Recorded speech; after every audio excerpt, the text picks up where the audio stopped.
Os Poico é um safado perverso, disse e apontou para uma das porcas que trotava para o pedaço de terra em que ele havia esfolado o leitão. Tá vendo? Ela tá atrás dos bofs dessezinho aqui. Os Poicos são espertos, mas nem um tiquinho sentimentar.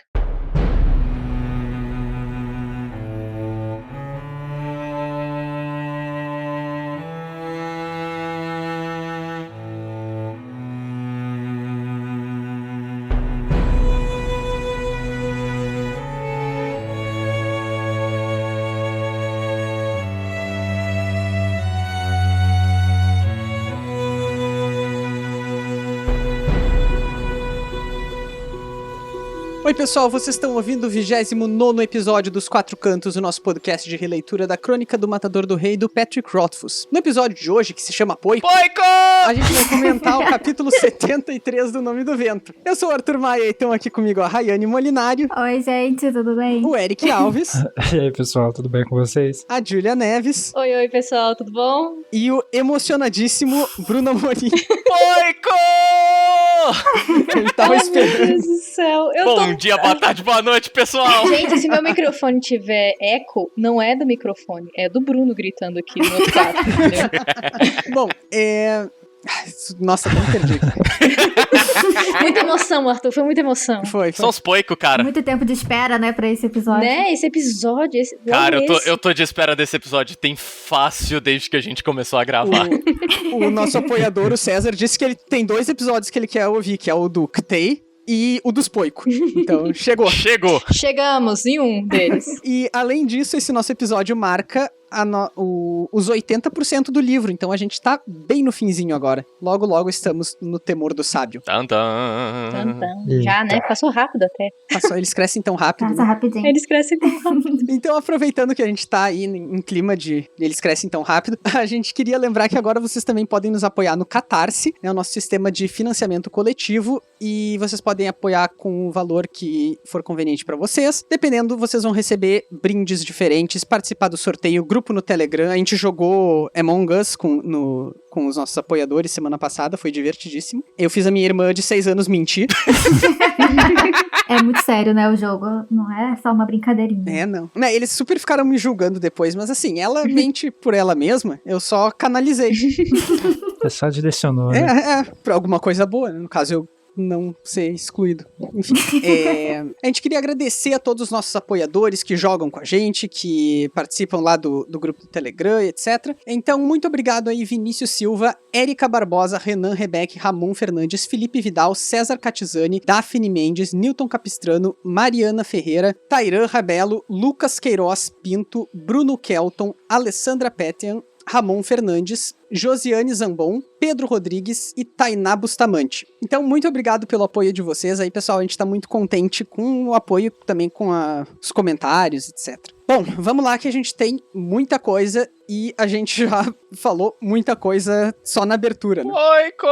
Estamos empolgados. Pra hoje, a gente tem só um capítulo, que é o capítulo 73, e ele se chama Poicos, pra não deixar o mesmo nome do episódio do capítulo, o nome do episódio é só Poico. Muito justo. Em homenagem ao leitãozinho que eles vão comer. Isso, é um in memoriam. RIP. Esse capítulo, ele até é mais curto do que os outros últimos que a gente fez, mas ele também tem bastante coisa, e também chegou a hora da gente finalmente falar das teorias a respeito do Mestre Freixo. Então, na sessão de spoiler, a gente vai a fundo tentar discutir, então, quais são as principais teorias de fãs aí, pra quem...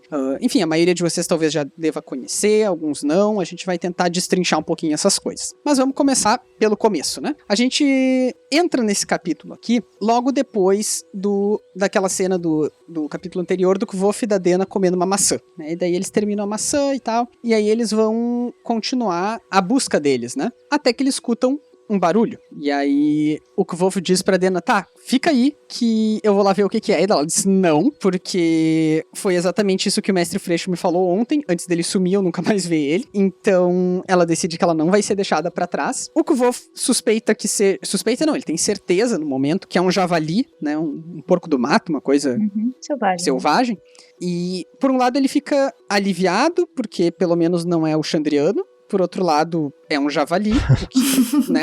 Pode ser mais perigoso ali naquela circunstância. 50-50 e... Mas ele se coloca em posição de defender a Dena. Mas deixa eu dar uma paradinha antes da gente falar um pouquinho mais desse javali em específico, pra atentar para um detalhe que já é bom a gente avisar para todos os ouvintes, que é aqui o famoso momento onde a Dena se refere ao mestre Freixo como Freixo Gris. Todo mundo fica super confuso com essa menção da Dena, e a gente até vai discutir um pouco as implicações disso na sessão de spoiler, né? Mas eu acho que é importantíssimo a gente avisar que isso aqui é uma questão exclusiva da versão brasileira, da tradução. A gente não sabe se foi uma desatenção, um problema de revisão, se foi qualquer coisa que eles podem ter entrado em contato com o Pétio, que daí ficou ali por descuido. Quer dizer, um descuido com certeza foi. A gente não sabe se o descuido foi porque existe alguma relação ou se foi completamente incidental, né? Sim. Mas é importante a gente dizer isso, assim, que não é pra isso aqui ser uma pista no livro. Pra decepção de muitos, né? Porque quando eu descobri, eu achei que tinha descoberto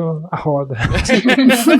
Me senti Sherlock Holmes. Exatamente. Aí eu fui procurar no grupo do Matador do Rei, postei lá e já tinha 1 milhão de postagem igual. Eu falei, eita. Inclusive, uma das coisas aqui que pode indicar é que, em inglês, né, o freixo é ash, que também é uma palavra que serve pra cinzas, né? Sim. Então, pode ser que a confusão tenha derivado disso aí, porque gris, né? Sim. Bom, quando a Dena, então, ela se refere aí, ela diz que o mestre Freixo abandonou ela, dizendo que ia ver o que houve porque ouviu um barulho. Aí o javali tá vindo, o Kvolf se coloca em posição de defesa na frente dela pra defender ela do javali.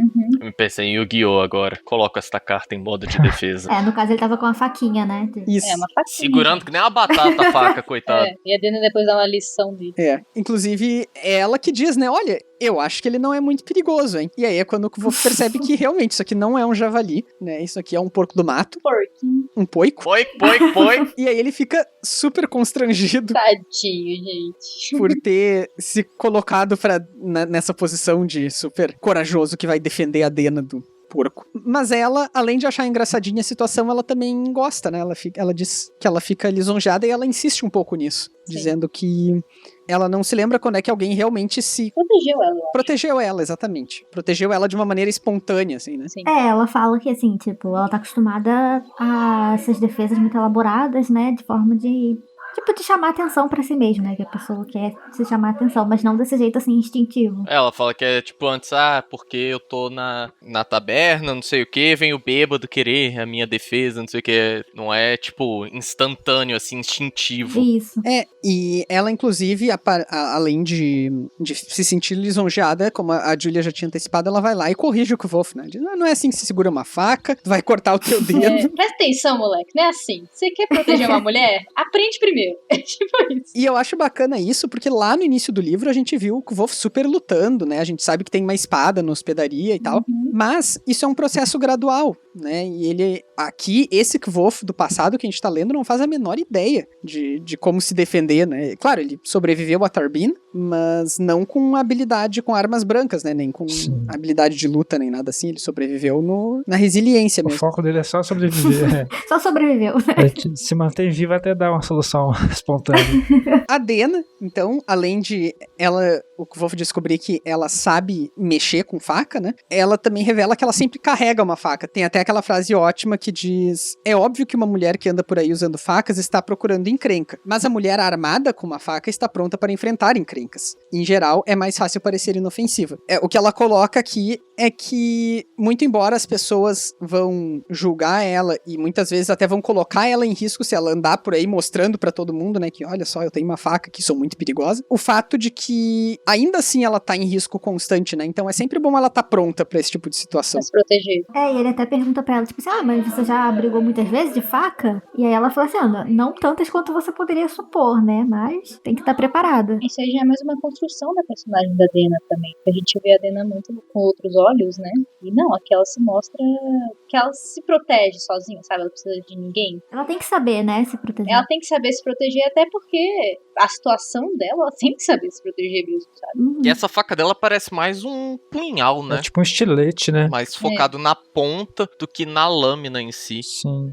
Ela até fala que precisa ser bem chata pra poder ficar escondida na perna dela. Uhum. Tem um fundo falso, né, no bolso. Isso é uma surpresa, né? Porque se um cara tenta qualquer coisa, ou qualquer coisa acontece com ela, tira sem ninguém perceber. Bom, enquanto eles estão lá falando de facas e de defesa e etc., é quando eles escutam mais um O barulho. Bruno gritando poico. Chegou lá, gente. Chegou no... Ei, apoico! Vem a voz de trás das árvores, acompanhada pelo tilintar monótono de uma sineta. Poico, poico, poico. Bom, então eles se deparam com esse cara chamado Skoivan Shemelpfneg. Ele tem um nome muito complicado pra um fazendeiro qualquer, velho. Pois é. Ó, eu acho que o contrário, cara. Vai, por exemplo, eu não sei em outros lugares, né? Mas aqui, se tu vai no Rio Grande do Sul, por exemplo, que no século XIX teve uma imigração alemã muito forte, Justo. vai no interior pra tu ver os sobrenomes, né? Talvez ele seja do interior do Rio Grande do Sul. Olha só. Talvez. Ó a Separ. teoria, gente. Mas, pra fins práticos, a gente vai chamar ele de Xian, né? Que é como ele diz que o Kvolf e a Dena podem chamar. Que povo que pede, né? Tipo, é muito complicado seu nome, meu filho. Vou te dar um apelido. Sim, é engraçado que o Volt ele encarna realmente o personagem do Caipira pra falar com ele. Sim. E elogia o nome dele e tal, pra poder abrir, dar uma abertura pra ele poder Ele se sentir mais ter confortável, uma intimidade com o cara. É, né? De conversar com ele. sim, exatamente. Mas é legal que ele já faz isso instantaneamente, assim. Ele já coloca, já veste a roupa ali de caipira pra colocar esse disfarce. O legal também é que a Dena não, é assim, ela sente, mas ela entra também no personagem, sabe? Na hora também. Sim, ela fica na dela, né? Mas ele percebeu que ela, ok, ele vai seguir por esse caminho, né? Sim, sim. No começo ela fica meio quieta, né? Fica fazendo de tímida, até ela conseguir pegar direito.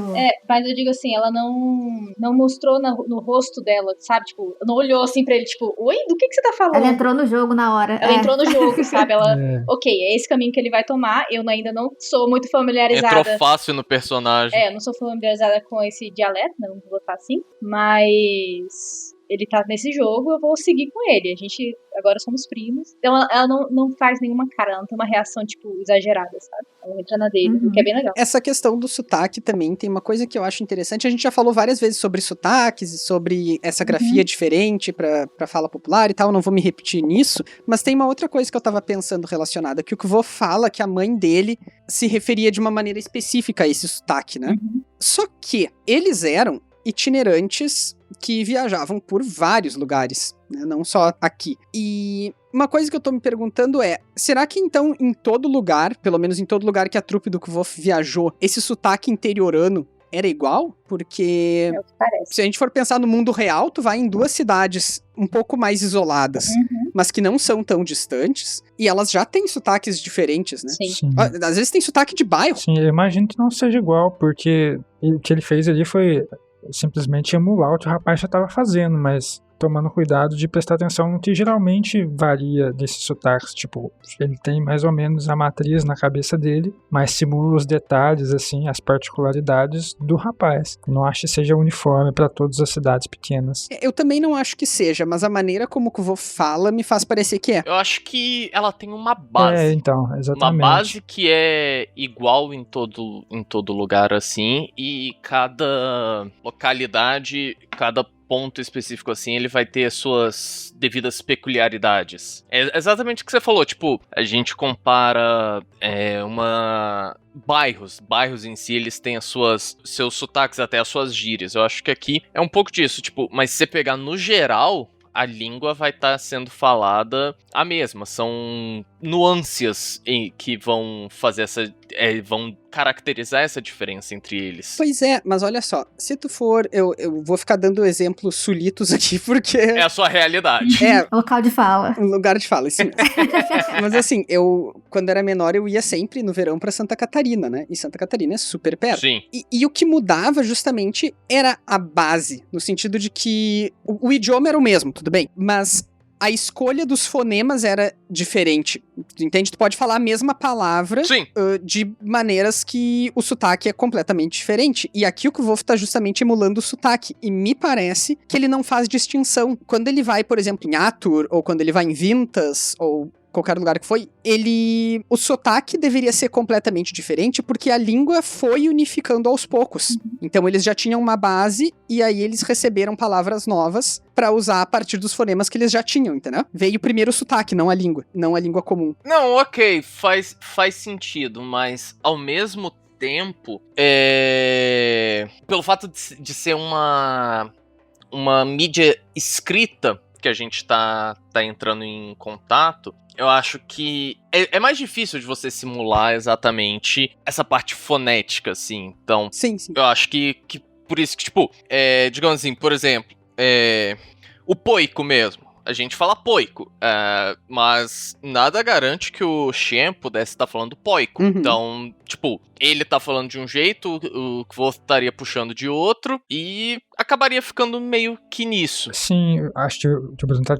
querendo dizer é que tem um limite até onde a variação é passada para a mídia escrita e até um limite que não é passado. Então, tipo... Isso! Sim, com certeza, até porque os nossos caracteres, né, tem essa... Aham. Então, Ainda sim, tem a Eles tradução não também. são direto representações de fonemas.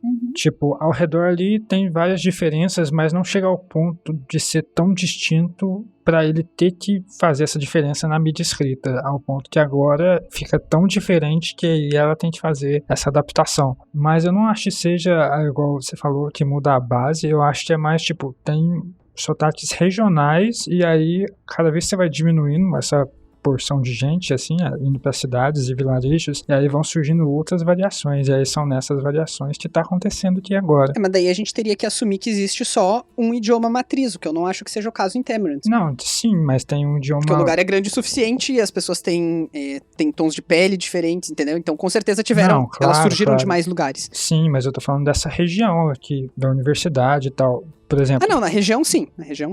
eu tô falando dentro da regional, você tá falando uma base maior. Sim, eu tô me referindo a, tipo, as super viagens que ele fazia enquanto Edemaru, né? Porque a gente sabe.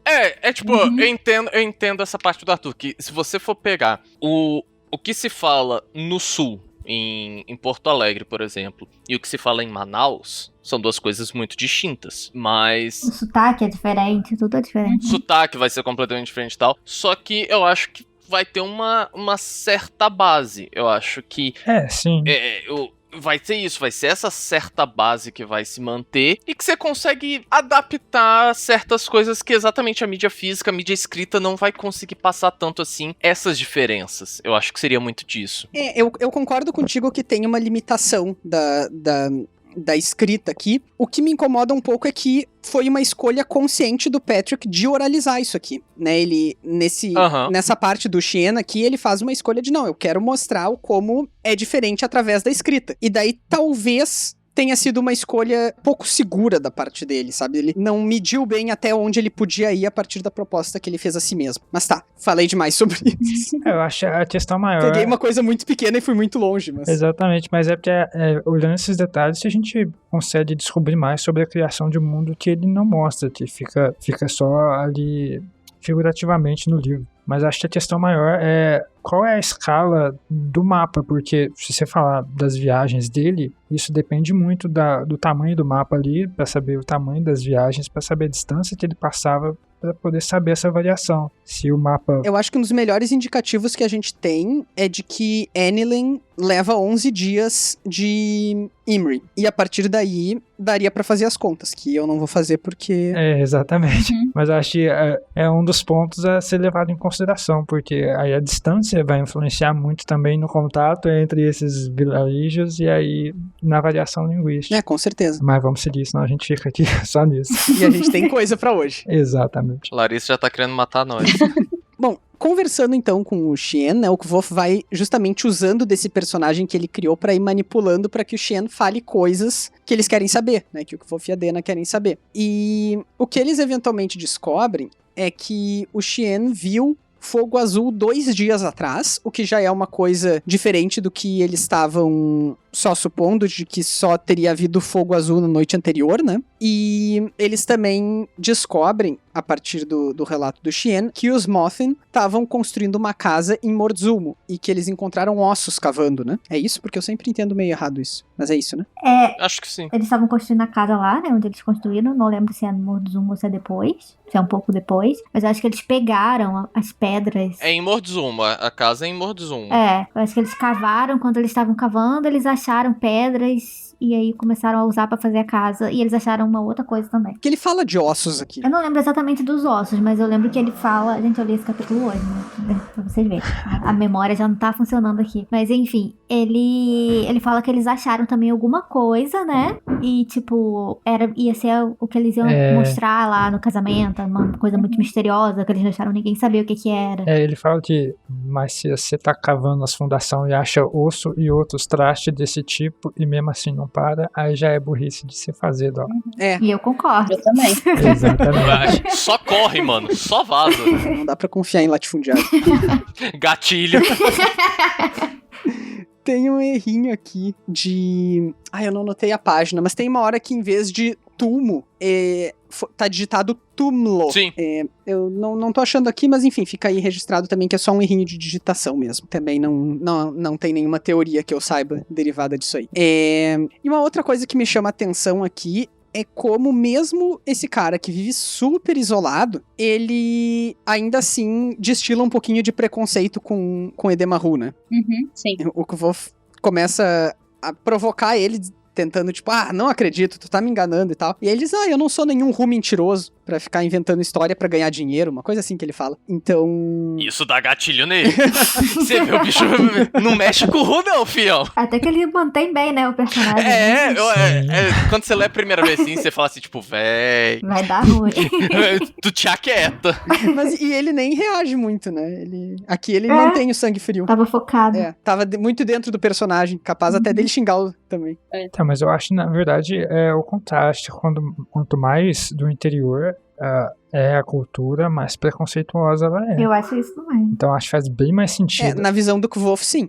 Na visão, acho, geral, por exemplo. Ele até menciona isso, né, no capítulo anterior, no capítulo anterior não, no capítulo 27, se eu não me engano, né, que é quando ele chega, ou é o 28 mesmo. Enfim, quando ele chega lá e encontra Deno, na cidadezinha, ele chega a mencionar isso, né, que esse pessoal do interior é muito cheio de... É mais supersticioso. Preconceito, tem superstição, é isso, acredita mais, de crendice, né, que ele fala. Então faz bem mais sentido esse cara ser bem mais preconceituoso ainda. Eu acho que depende também. Então, porque ele parece ser mais do interior do que as pessoas da cidade dali, que já são do interior, né? Sim, Ele vive isolado. Eu acho que o Kvof, até a gente falou disso foi no episódio 27, que foi que a Mariana tava aí com a gente. Que o Kvof, com motivo, ele tende a generalizar. E ele tende a generalizar porque ele foi perseguido, né? Muitas vezes ele era maltratado mesmo nesses vilarejos e tal. Mas eu também não sei se a gente pode cair muito na do Kvof aqui, porque ele também tá fazendo uma super generalização, né? Porque acho que depende muito de contexto de igreja, onde é que a igreja alcançou mais as pessoas. Pô, se esse cara aqui vivia super sozinho, as crenças dele vão ser super particulares, assim, do tipo, o que chegou nele vai ser uma combinação muito específica de fatores, e pode ser que sejam fatores anti-Ru ou não. No caso, foram, aparentemente. Então, mas eu acho que assim, não necessariamente ele viveu muito sozinho. Ele tava sozinho ali, tipo, ele faz as viagens sozinho, que ele até menciona isso, né? Que ele leva os porcos pra pastar, e pra pastar, não sei se porco pasta, né? Enfim, pra comer. Pra comer. Acho que não pasta não, hein? Não sei como é o nome. A gente não sabe nada nem de cavalo, nem de porco, está estabelecido. Só sei que poico é bom. Acho que é animal em geral, né, gente? Nós precisaríamos de veterinário aqui no grupo, entendeu? Sim.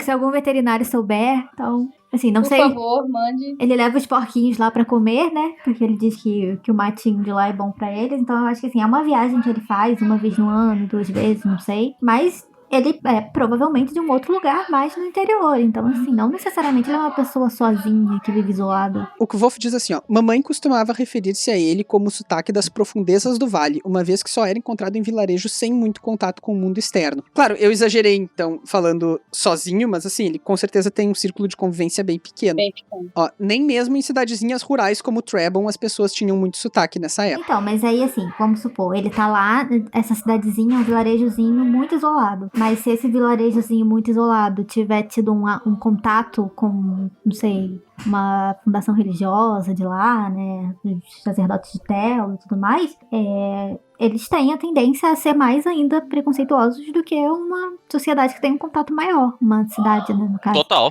Não, com certeza. Então eu acho que faz sentido, não sei.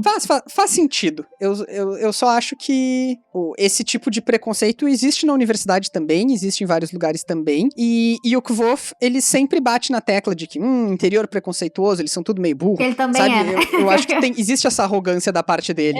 Isso é dele mesmo. Eu acho que isso pra mim é só pra mostrar o preconceito dele. Eu acho que as duas coisas, assim, né? Tipo, existe mesmo, porque ele sofreu mesmo a discriminação enquanto Edemaru, mas também é uma colocação meio arrogante dele, do tipo, essa gente aí é tudo burro, a gente é muito superior, a gente é artista de verdade, eu sou muito esperto, entende? Enfim. Que é o que ele faz com todo mundo, né, basicamente. Então a tendência é quanto menos tiver o conhecimento da pessoa... Então, a partir dessa conversa deles com o Xian, eles dividem um poico ali pra assado, né? E a partir do que eles descobrem, então, o Kvof diz que ele tem uma ideia, mas que pra isso eles precisam primeiro voltar lá na fazenda. Eles voltam e o Kvof observa que muitas daquelas pedras que construíram a casa, que foram usadas, né, pra construir, elas vieram de muito longe. Sim, não faz parte do terreno, sim. E ele começa a entender também por que recebeu o nome de Morro dos Túmulos, né? Que ele achava que era o Morro do Zum. E mais um daqueles casos de aglutinação que a gente tinha comentado no outro episódio, né? De Sim. eles juntarem essas palavras pra fazer um nome. E aí a teoria do Kvof é que antigamente ali tinha uma fortaleza, que inclusive a Dena contesta dizendo, mas por aqui, quem é que vai fazer uma fortaleza aqui no meio do nada? E o Kvof responde que, bom, agora é no meio do nada, mas e antes? Será que tinha ali? Na época de Lanri. Pam, pam, pam. Até faz sentido, né, com as informações que a gente tem até aqui, sem dar nenhum spoiler, porque a gente sabe que eles encontraram alguma coisa, que o Chandriano aparentemente não gostou disso, foi lá e matou todo mundo. A gente sabe que a origem do Chandriano tá relacionada com as 7 cidades lá da história do Scar. Sim. É assim, é um bom jeito de você garantir que sua história não vaze, né? Não tenha ninguém vivo pra contar ela. Costuma funcionar. Ou não, porque mais alguma coisa, gente, que vocês têm sem spoiler desse capítulo? Acho que não. Não, um capítulo tão... Não, nisso ele é bem tranquilo. Muito bem. Então, agora, sessão de spoilers. Se vocês não querem saber o que acontece nos últimos 20% do Nome do Vento, no Temor do Sábio, na Árvore Reluzente, na Música do Silêncio, em How Old Holy Came to Be e qualquer outro tipo de declaração do Patrick, qualquer outra fonte, vocês parem por aqui e... Nos vemos no próximo episódio. Nos vemos no próximo episódio, isso aí. Ou então vocês corram lá, leiam tudo e nos vejam nesse mesmo episódio, porque a gente vai falar agora de Mestre Freixo. Assim, quem parou, volta depois, gente. Veja que a gente, né? Será que a gente faz isso mesmo? Pois é, mas eu acho que agora eles já pararam, eles já deram pause, então eles não vão ouvir a gente dizendo pra eles voltarem. Eu sempre falo isso quando a gente já parou, então ficou a boa intenção aí, gente, no ar, entendeu? Deixa só eu apontar uma coisinha antes de a gente falar de Mestre Freixo, que é um momento, é o momento que o Xian chega, é bem aquela hora que o Bruno leu ali, que a Dena é interrompida no meio de uma frase quando ele entra, né? E a frase dela é: por falar nisso, sabia que quando você fica zangado, os seus olhos... E aí ela vai completar. Imagino eu que ela vai completar com mudam de cor, né? Ficou mais intenso. Que é uma coisa que a gente já viu no início do livro, e que a gente vai ver mais vezes, e que normalmente essas coisas que mudam de cor estão associadas ao encantado, né?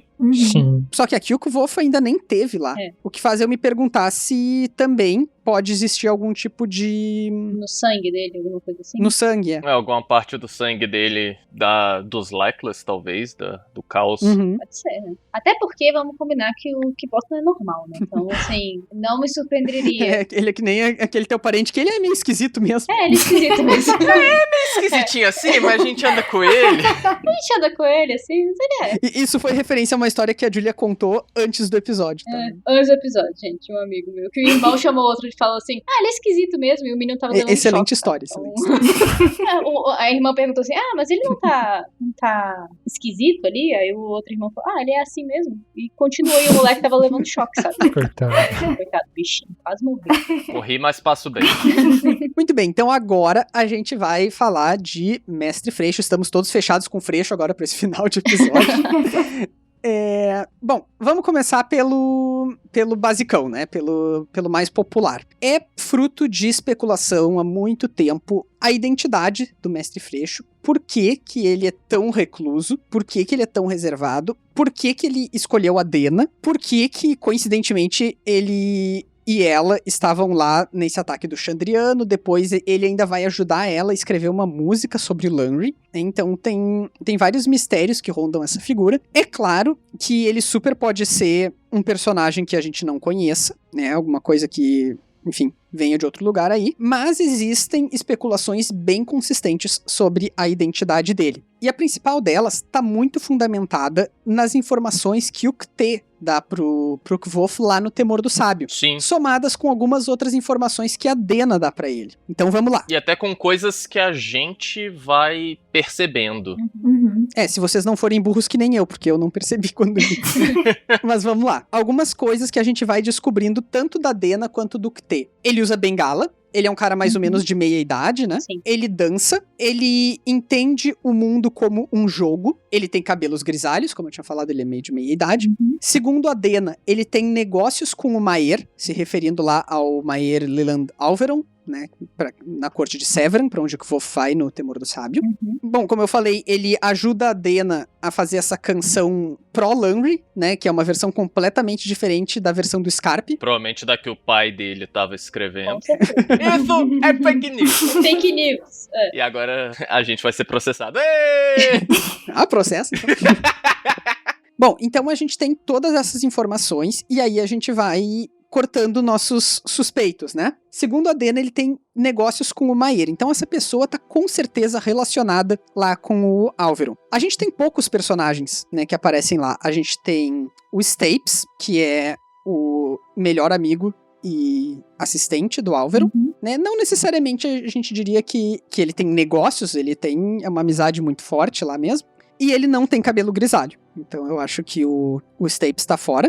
Tem o Cáudicos, que é o cara que é acusado, né, de estar envenenando o Maer. E que também não tem cabelos grisalhos. Ele também não usa uma bengala. A gente não tem nenhuma referência à dança com ele. Ele também não parece ser tão esperto assim, né? O Kvof claramente consegue brincar com ele ali. Tem a Meluan, que eu acho que é Mestre Freixo, não Mestra Freixo. Então Não tem cabelos grisalhos também. não tem cabelo grisalho, não usa bengala. Eu vi uma especulação de que poderia ser o pai da Meluan, mas a questão temporal não fecha. Mas a gente tem uma pessoa que tem negócios misteriosos com o Maer, que ninguém sabe porquê, mas ele tá só lá, que tem cabelos grisalhos, usa uma bengala, dança, joga tac com o Kvof e diz que a beleza é fazer um jogo lindo. E tá que é um jogo legal.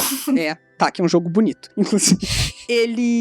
Existem boatos de que ele vai nas florestas de Vintas fazer rituais pagãos e ele some de Severin exatamente no mesmo momento que a Dena some de Severin. Então, até agora, vocês que estão nos ouvindo aí já devem ter sacado que eu estou falando do Braddon, né, aquele cara muito estranho que fica conversando com o Kvof lá em Severin. Sempre desconfie de alguém que pareça um pouquinho legal, né? Inclusive, uma das coisas que o Ktê fala é que o Alveron, ele nem percebeu, mas ele já chegou muito perto do Zamir, né? Então, isso faz a gente se perguntar um pouco qual é que é a do Mestre Freixo tá por lá e por que ele... qual é a relação dele com o Zamir, né? Provavelmente de oposição, se ele tá...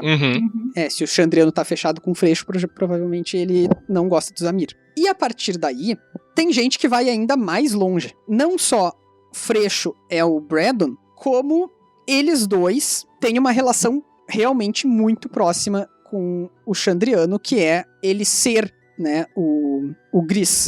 Um dos indícios é justamente o que o Eric achou que tinha descoberto a revolução das pistas ali, é o Mestre Freixo Gris, né, que tá na tradução. O que realmente pode ter sido uma questão com as palavras, mas também pode ter sido anotações da Vera Ribeiro vindas diretamente do Patrick, né, pra ela ter em mente enquanto traduz, que acabaram sendo, sem querer, ficando ali, né? Será? Uma outra coisa também que faz isso é que... Essa é um pouco mais difícil, mas que eu já vi comentarem, é que, se eu não me engano, a bengala do Braddon começa a aparecer mais quando o Kvoth volta da missão. Que ele sai pro Maer, que é quando ele encontra o Gris. O Braddon não usava bengala antes? Eu não lembro. Eu realmente não lembro. Mas que aí o Kvoth, ele acerta uma flecha na perna do Gris. Uhum. E aí, por eles serem a mesma pessoa, o Gris, por conta deste ferimento, estaria se mantendo andando de bengala. Ah, interessante. Eu vou até dar uma procurada aqui, ver as menções a bengala nesse livro. Tinha visto alguma coisa disso, eu não lembro aonde. Acho que foi na Wiki.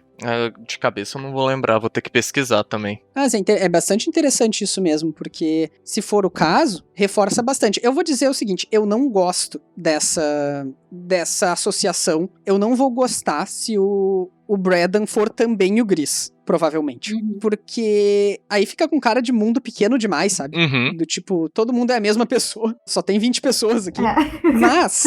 Aqui, é porque o Kthei fala que o Mestre Freixo começa a bater na Dena com a sua walking stick, a sua bengala, pouco depois da batalha na floresta. Que Sim. Uhum. o líder é revelado ser o Gris e que desculpa, quem acerta é o Marten, não é o Kvoth, que acerta ele na coxa. Então pode ser que tenha começado aí, ou antes, mas ali foi sua primeira menção. Por isso que essa seria uma das possibilidades. Ah, interessante. Além também do fato de que o Kvoth, ele com adivinhar nome, ele é muito bom. Sim. E ele chuta Freixo, né? Uhum.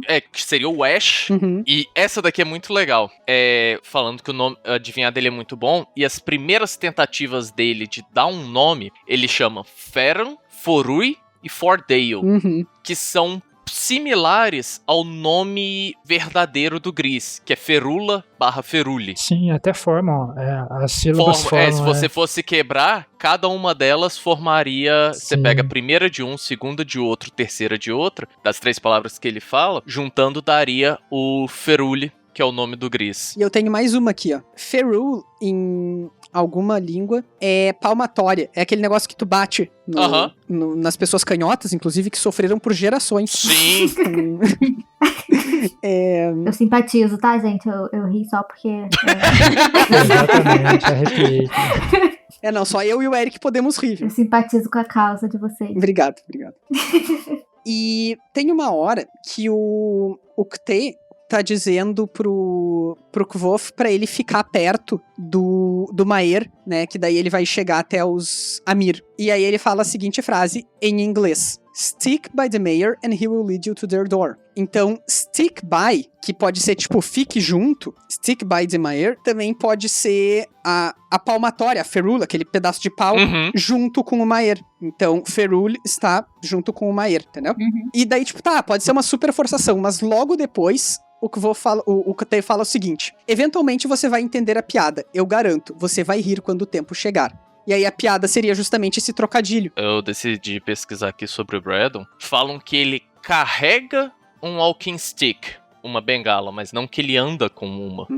Não necessariamente ele precisa de uma, né? Exato. Uhum. Tem uma questão que foi levantada também lá no nosso grupo do Facebook, inclusive entre no nosso grupo do Facebook, que é uma teoria também já bastante antiga, de que ele esteja ensinando a Dena a lutar. Que ele... Tanto que ele pudesse ser tanto Amir quanto Chandriano, mas ensinando ela a lutar. Eu já tinha ouvido falar disso. Pois é, particularmente também, eu vou dizer que nesse caso eu também torço um pouquinho o nariz, porque eu acho que é muito forte a imagem de agressão que a Dena sofre. Sim. Uhum. E aí dá uma torcida nisso pra ser tipo, não, ele só tava ensinando ela a lutar, porque o Kvoth também, ele fica cheio de roxo. Uma passada de pano, assim, não faz sentido, né? Você apagar um ataque a uma mulher, sabe? É agressão mesmo. Agressão. Não é ensinamento aquilo. Fica claramente nítido como uma agressão. É você querer apagar fogo com querosene. Tu não quebra o nariz de alguém só pra... É você querer apagar fogo com querosene, cara, na moral. Não, até quebra, mas eu acho que é irresponsável, Sim. entendeu? Uhum. Assim, não é que seria, tipo, impossível ser o caso, mas eu acho que seria uma abordagem irresponsável aqui. Uhum. Bom, mais Mestre Freixo aí? Acho que não. Acho que a gente já falou todos, né? Quem acha que ele é o Xien? Claro que é, gente. Esse Xandiano tá tudo disfarçado de porco. Como é que vocês não viram isso até agora? Pelo amor de Deus. Eu já vi também, mas eu nem me dei trabalho de botar aqui, porque os argumentos eram muito fracos, mas de ir atrás de novo, mas eu já vi também bastante gente supondo que poderia ser o Conde Trap, porque ele também é a pessoa que faz a conexão do Kvolf com o Alveron, então ele é uma pessoa rica, com negócios com o Maer, mas as descrições em geral não batem e, enfim. Bueno, então acho que acabamos. Olha, nem ficou tão longo. Sim. Esse aqui vai ficar pequenininho. Pois é, que estranho, eu jurei que ele ia bem longe. Vamos falar mais de Poico. Poico! Foi. Vem, poiquinho. Então tá, pessoal, muito obrigado para vocês que nos escutaram até aqui, né? E se vocês quiserem entrar em contato conosco, tem vários jeitos. E a Rayane vai passar esses vários jeitos aí para vocês agora. Então, se vocês quiserem contar pra gente o que vocês acham, quem é o Mestre Freixo aí, podem mandar pro e-mail, que é podcast@os4cantos@gmail.com, tudo por extenso. Vocês podem mandar também no Twitter, que é @os4cantos, no Instagram, que é podcast os4 também cantos. Então, Twitter e Instagram, 4 numeral, e nos outros é tudo por extenso. No Facebook, a gente tá lá na página Os 4 Cantos, e tem o grupo também, né, como a gente já mencionou aqui no episódio, que vocês podem estar entrando pra participar e comentar e falar as teorias que vocês têm, o que vocês acham, se é, se não é, se vocês concordam que faz sentido ser uma pessoa, ser as mesmas 3 pessoas, ou se são pessoas diferentes. Enfim, a gente tá tendo um retorno muito legal de vocês, e é isso. Vocês podem ouvir a gente, né, nas plataformas que vocês já estão acostumados, nessa que vocês estão ouvindo agora, que eu não sei qual é de preferência. Mas tem o SoundCloud, Spotify, Podcast Addict, Apple Podcast e diversas outras. E a gente também tá no YouTube, lá demora um pouquinho mais pra entrar o episódio, mas entra também. E é isso. E além de nos procurar, então, em todas as redes sociais e plataformas, vocês também podem nos apoiar no Catarse, que é catarse.me/4cantos. A gente volta em breve com o nosso 30º episódio, no qual a gente vai discutir os capítulos 74, 75 e 76. Até mais! Tchau, Tchau, gente. Até mais. Tchau, gente. Até a próxima. Poico! Porco.